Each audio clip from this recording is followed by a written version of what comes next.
Selamat malam teman-teman semua. Selamat pagi, siang, sore, dan malam bagi yang menonton. Pada kali ini saya akan menjelaskan mengenai anatomi neuroendokrin yang terfokus pada mata dan telinga. Jadi saya Marcelo Manyaru dari Fakultas Kedokteran UNS angkatan 2024 dengan NIM G0024084 kelompok B8. Oke, cepat saja. Jadi yang pertama saya membahas mengenai mata dulu. Jadi mata itu terbagi menjadi 5 bagian penting. Cavum orbita, palpebrae et apparatus lacrimalis, bulbus oculi, musculi, dan neurovaskulnya. Oke, yang pertama adalah cavum orbita. Cavum orbita itu ya ini, rongganya itu, ruangan tempat bola matanya itu. Nah, bagian penting itu apa? Ada basis yang depan ini. Terus apex itu bagian belakang. Terus ada dinding superior, inferior, lateral, dan medial. Nah, cavum ini tersusun oleh 7 tulang. Maxillaris, zygomaticus, frontalis, lacrimalis, sphenoidalis, dan palatinus. Kurang satu ya. Ya. Apa inilah ya. Terus yang kedua adalah palpebrae. Palpebrae itu katup matanya, teman. Kelopak matanya. Nah, bagian pentingnya apa? Tarsus superior dan inferior. Nih, tarsus yang atas dan inferior bawah. Tarsus itu ininya. Nah, tarsus yang superior itu menjadi insersio dari musculus levator palpebrae. Levate, mengangkat. Jadi musculus yang gunanya adalah mengangkat palpebrae. Terus ada rima palpebrae, rima celahnya tengah ini. Terus ada ligamentum palpebrae medial et lateral. Ya, ligamentum ya, tahulah ligamentum. Ini nanti ada ligamentum palpebrae media menjadi origo dan insersio dari musculus orbicularis oculi. Selanjutnya adalah bulbus oculi. Bulbus oculi itu ya bola matanya ini lah ya. Itu ada 3 lapisan. Ada tunica fibrosa, tunica vasculosa yang terbagi menjadi 3. Ada choroidea, corpus ciliaris, dan iris. Terus ada tunica nervosa yang ada juga stratum pigmenti retinae dan stratum opticum retinae. Selanjutnya adalah musculi extraoculi. Jadi ada otot-otot untuk penggerakan mata.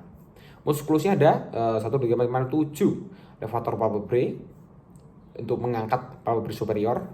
Obliquus superior untuk abduksi, depresi, dan rotasi medial. Obliquus inferior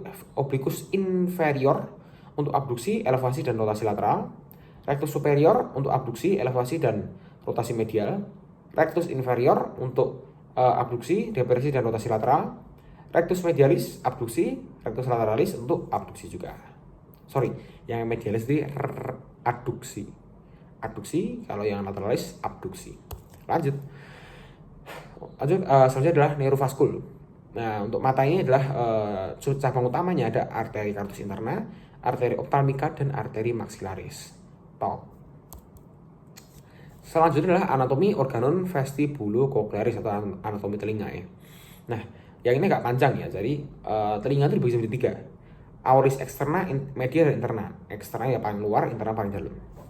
Yang auricula yang externa pun dibagi menjadi 3. Ada auricula, MA itu meatus opticus externus, meatus opticus internus tuh, externus tuh itu adalah meatus tuh jalan masuk.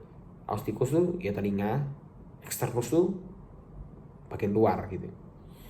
Terus membran timpani itu genang telinga. Terus auris media ini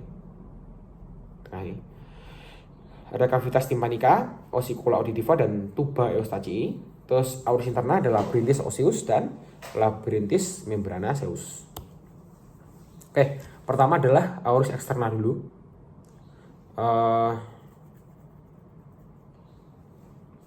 Berfungsi untuk mengumpulkan gelombang suara. Nah, terdiri dari ini ya, luar ini loh. Ini mengumpulkan gelombang suara terdiri dari kartilagi dan jaringan fibrosa, kecuali pada bagian lobulus auriculae. Lobulus auriculae itu ini. Gitu. Tersusun oleh jaringan hiposa, terus kartilago penyusun itu disusun oleh kartilago auricula dan kartilago meatus opticus externi. Terus ada bagian penting-pentingnya. Helix dan antihelix. Helix itu paling luar, antihelix itu agak dalamnya. Ada tragus, ini ada antitragus. Ada incisura intertragica. Incisura itu kan, incisura itu kayak legokan gitu. Inter itu diantara, tragica itu tragus, tragus dan antitragus. Ada conke dan conke itu ini. Tuh, ini. Terus ada lobulus auriculae. Selanjutnya adalah meatus austicus externus. Jadi jalur dari antara auricula menuju membran timpani. Fungsinya adalah ya menghantarkan gelombang suara dari yang udah ditangkap oleh auricula menuju ke membran timpani. Terdiri dari pars cartilaginea dan pars osea. Cartilaginea itu yang kuning ini, osea itu yang coklat, yang tulang ini, gitu. Jadi ya gitu. Terus dipisahkan dengan kafum timpani, dipisahkan dengan kafum timpani oleh membran timpanica. Membran timpanica ini, jadi meatus austicus yang dipisahkan oleh membran timpanica. Oke. Terus membran timpaninya itu kendang telinga itu loh. Nah, dia berbentuk kerucut memisahkan aurus eksternal dan media. Fungsinya apa? Untuk mengubah gelombang suara menjadi getaran, kan gelombang masuk jadi getaran. Terdiri dari pars placida dan pars tensa. Nih. Nah, bangunan pentingnya ada umbu, ada plica malleolaris anterior et posterior, dan penonjolan processus lateralis os malleus. Lanjut ke auris media, jadi auris bagian tengah. Itu pertama adalah cavitas tympanica. Cavitas itu kayak rongga ruangan gitu. Jadi ruangan dalam auris media ditempati oleh siapa? Oleh ossicula auditiva dan muara dari tuba auditiva Eustachii.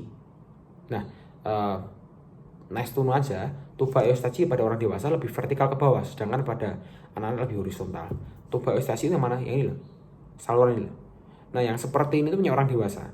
Yang anak-anak nanti bentuknya seperti ini, dari sini ke samping seret itu, agak turun juga, seret gitu. Yang ini orang dewasa. Nah, terus auris media. Tadi kan ada ini, kan ada ossicula auditiva ya. Ini ada tulang, 3 tulang ini loh. Terkenal malleus incustapes, harus sudah tahu lah. Fungsinya apa? Fungsinya menghantarkan vibrasi dari membrana timpani menuju fenestra ovale. Gitu. Terus tuba auditiva Eustachii. Ini adalah penghubung nasofaring dengan auris media. Jadi kalau tahu itu di bagian rongga mulut itu ada namanya opte di nasofaring itu. Opte itu saluran masuk lah. Jadi opte, tuba auditiva Eustachii sampai ke auris media. Fungsinya apa? Untuk menjaga keseimbangan tekanan udara di cavitas tympanica dengan udara luar, dan juga menjaga kebebasan bergerak membran timpanica. Terus untuk tuba Eustachii ini dibagi jadi 2 juga, ada pars osea dan pars cartilaginous. Dilihat juga kelihatan ya. Yang ini pars osea, ada tulang ini. Yang ini pars cartilaginous, karena ya sampingnya kan cartilago gitu. Lanjut ke auris interna. Nah, ini agak padat juga. Ini adalah labrintis osseus dan labrintis membranaceus. Ini os itu tulang, membranaceus itu ya lebih ke membran gitu. Ada vestibulum, ada canalis semicircularis, cochlea, ada utriculus, sacculus, ductus semicircularis, dan ductus cochlearis. Oke, pertama vestibulum dulu. Vestibulum itu yang mana tuh? Ya. Nah, vestibulum ini di dalamnya terdapat utriculus dan sacculus. Sacculus ini reseptor keseimbangan. Dinding lateral yang terdapat fenestra vestibuli ovale, tingkap lonjong yang menghubungkan dengan auris media. Selanjutnya adalah canalis semicircularis. Terdiri atas bagian anterior, posterior, dan lateral. Canalis semicircularis ini loh. Ya, buntir-buntir 3 ini, ada 3. Terus ujung canalis semicircularis membentuk ampula. Ampula itu yang gendong-gendong 1, 2, 3 ini ampula-ampula. Terus di dalamnya terdapat ductus semicircularis, menjadi reseptor keseimbangan rotasi kepala. Lanjutnya adalah cochlea, rumah siput. Berbentuk seperti rumah siput, yang di dalamnya berisi ductus cochlearis, reseptor pendengaran. Terus ujung cochlea disebut sebagai helicotrema, tengah ini helicotrema. Lanjut ke yang labyrinthes membranaceus. Itu labyrinthes membranaceus itu adalah tulang berongga dan ngantung di dalam labyrinthes osseus yang berisi cairan endolimfe. Ada utriculus dan sacculus. Utriculus itu ukuran lebih besar, oval reguler. Sakulus tuh ukuran lebih kecil membulat. Ini ya, sakulus, trikulus. Trikusan lebih oval, lebih besar, irregular. Yang ini sakulus itu lebih membulat, lebih kecil. Terletak di posterior superior, terletak di anterior inferior. Yang ini berhubungan dengan ductus semicircularis, sakulus berhubungan dengan ductus cochlearis.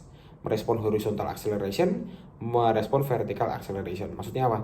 Horizontal itu kamu lari, bing lari itu. Kalau yang merespon itu melompat, duil, gitu. Lanjut ke ductus semicircularis. Ductus semicircularis itu terdapat di dalam kanalis semicircularis dan bermuara ke utriculus. Setiap ductus mengalami pelebaran pada ujungnya disebut ampula. Tadi ya ampula, butir-butir. Pada dinding bagian dalam ampula terdapat reseptor keseimbangan, yaitu crista ampularis, yang berfungsi untuk mendeteksi gerakan angular atau rotation kepala. Terakhir adalah ductus cochlearis. Ductus cochlearis berputar di dalam kanalis cochlearis dan bermuara ke sakulus. Ductus reuniens menghubungkan ductus cochlearis dan sakulus.